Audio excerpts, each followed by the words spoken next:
ایک ایسے دفتر میں جاب کرتی ہوں جہاں ہر جگہ کیمرے لگے ہوئے ہیں، حتیٰ کہ نماز کی جگہ پر بھی کیمرہ لگا ہوا ہے۔ میں نے کہیں پڑھا تھا کہ عورتوں کو پردے میں نماز ادا کرنی چاہیے، لیکن میرے ہاں کیمروں کی مانیٹرنگ بھی مرد حضرات کرتے ہیں۔ جب میں نے انتظامیہ سے کہا کہ عورتوں کی نماز کی جگہ پر کیمرہ نہ لگائیں تو انہوں نے کہا کہ خانہ کعبہ میں بھی کیمرے لگے ہوئے ہیں، یہ تو کوئی بات نہ ہوئی۔ مفتی صاحب رہنمائی فرمائیں، ہمیں کیا کرنا چاہیے؟ کیا کیمرے کے سامنے عورتیں نماز ادا کر سکتی ہیں؟ بسم اللہ الرحمن الرحیم۔ کسی بھی جگہ پر جہاں پر خواتین کام کرتی ہوں تو انتظامیہ کی یہ ذمہ داری بنتی ہے کہ ان کے پردے کا خاص طور پر اہتمام کریں، شرعی حدود و قیود کو مد نظر رکھتے ہوئے، اور خاص طور پہ نماز کے لیے ایسی جگہ پرووائیڈ کریں ان کے لیے کہ جہاں پر غیر مرد نہ جاتے ہوں، چونکہ نماز کے اندر حالت ایسی ہوتی ہے، ظاہر ہے خواتین نے رکوع کرنا ہے، سجدہ کرنا ہے، اور بھی حیت ایسی ہوتی ہے، لہٰذا ان کے لیے پردے کا اہتمام کرنا چاہیے۔ لیکن اس وجہ سے نماز چھوڑ دینا کہ کیمرے کی مانیٹرنگ کوئی مرد حضرات کر رہے ہیں، یہ شرعی طور پہ جائز نہیں ہوگا۔ آپ کو وہاں پر نماز ادا کرنی ہوگی، لیکن اس کا طریقہ کار یہ ہے کہ آپ مکمل طور پہ پردہ کر لیں۔ ظاہر دور ایسا ہے کہ اس کے اندر بہت سارے مسائل ایسے ہیں کہ جن سے ہمیں دوچار ہونا پڑتا ہے۔ ان میں سے ایک مسئلہ یہ بھی ہے کہ ہر جگہ پر خواتین اور مرد حضرات اکٹھے کام کرتے ہیں، تو اس مجبوری کے پیش نظر آپ یہ کریں کہ اچھے طریقے سے پردہ کریں اور اپنی نماز کو ادا کریں۔ رہا یہ اعتراض، انتظامیہ کا یہ اعتراض کرنا جی خانہ کعبہ کے اندر بھی تو کیمرے لگے ہیں، وہاں پر خواتین نماز ادا کرتی ہیں، تو پیارے بھائی یہ مسئلہ اول طور پہ یاد رکھیں، حج اور عمرہ کے اور خانہ کعبہ کے اندر بہت سارے معاملات ایسے ہیں کہ جو عقل میں نہیں آتے۔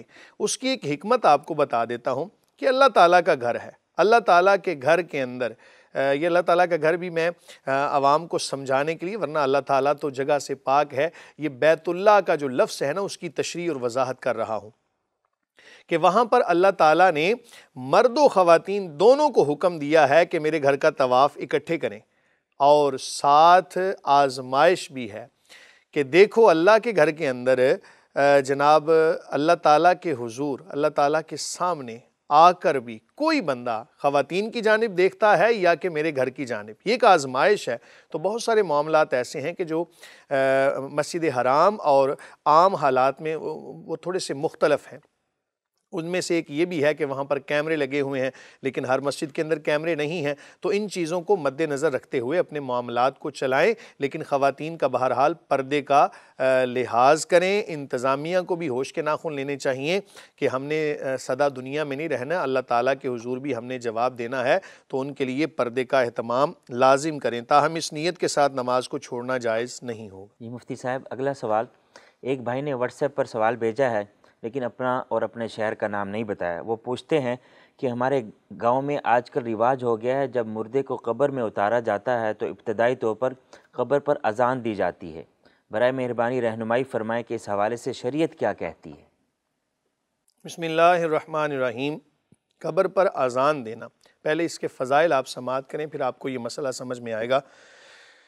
جس جگہ پر اذان ہو رہی ہو وہاں سے کئی میل دور شیطان بھاگ جاتا ہے۔ جس جگہ تک اذان کی آواز جاتی ہو وہاں تک، بلکہ اس سے بھی کئی میل دور شیطان بھاگ جاتا ہے۔ حدیث مبارکہ میں آتا ہے جس کا مفہوم ہے کہ جب مؤذن اذان پڑھتا ہے تو شیطان گوز مارتا ہوا اتنی دور تک بھاگتا ہے اور چیختا ہے، چلاتا ہے۔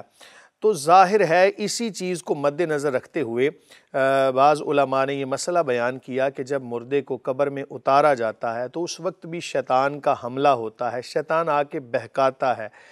یاد رکھیں جب بندہ دنیا سے جاتا ہے نا تو اس لمحے کے اندر بھی شیطان وار ضرور کرتا ہے، اس کو بھلاتا ہے، اس کے حوالے سے طرح طرح کے اس کے ذہن میں وساوس پیدا کرتا ہے، اور علماء نے یہ لکھا کہ اب ظاہر ہے اس کو قبر میں اتار رہے ہیں تو بہتر یہ ہے کہ وہاں پر اذان پڑھ دی جائے، جہاں تک اذان کے الفاظ جائیں گے وہاں تک شیطان بھاگ جائے گا، اور شیطان کے بھاگنے کی وجہ سے یہ بندہ جو ہے قبر کے اندر منکر و نکیر کے سوالات آسانی سے دے لے گا، اور اذان کے اندر ہی تمام تر سوالات کے جوابات موجود ہیں۔ من ربو کا، ما دینو کا، ما کنت تقول فی حقی حاضر رجل، یہ حدیث کے الفاظ ہیں، کما قال کہ تیرا رب کون ہے، اور ظاہر ہے کہ جب اللہ اکبر کے الفاظ اس کے کانوں میں پڑیں گے، ظاہر ہے یہ سائنسی تحقیق سے بھی ثابت ہے کہ جب کوئی بندہ دنیا سے چلا جاتا ہے تو وہ آواز کو سن رہا ہوتا ہے، تو اس کے کانوں میں یہ آوازوں کا پڑھنا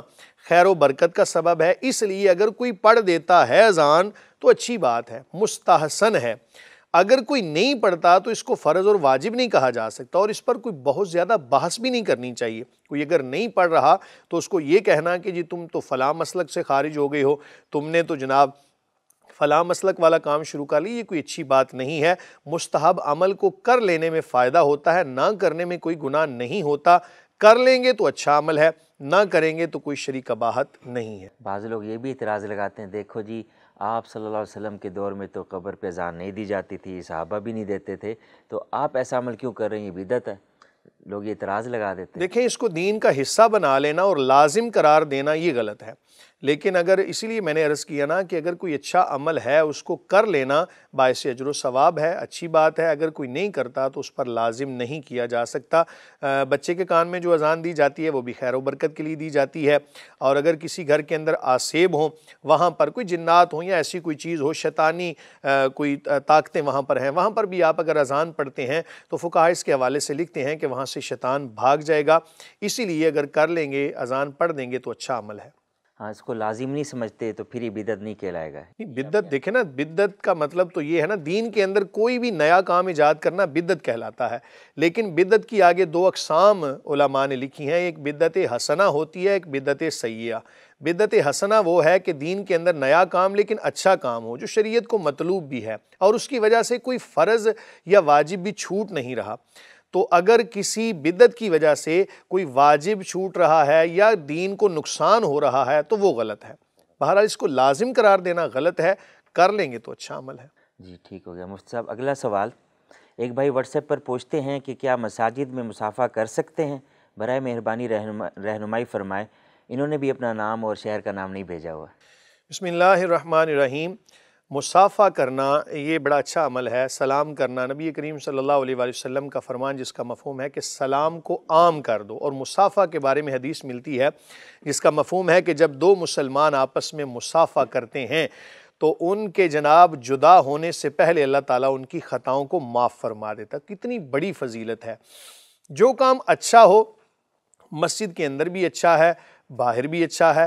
جو غلط ہے وہ مسجد کے اندر تو زیادہ درجے کا غلط ہے اور باہر بھی اسی طرح غلط ہے۔ تو سلام کے حوالے سے نبی کریم صلی اللہ علیہ وآلہ وسلم نے کوئی منع بھی نہیں فرمایا کہ مسجد کے اندر سلام نہ کرو۔ اگر کسی بھی چیز کے بارے میں دلیل شرعی موجود ہو، نبی کریم صلی اللہ علیہ وآلہ وسلم منع فرما دیں تو وہ کام غلط ہے۔ اگر کسی کام کو، کسی عمل کو ایسا ہی چھوڑ دیں تو وہ کوئی دین کے خلاف بھی نہ ہو تو وہ مستحسن عمل ہوتا ہے۔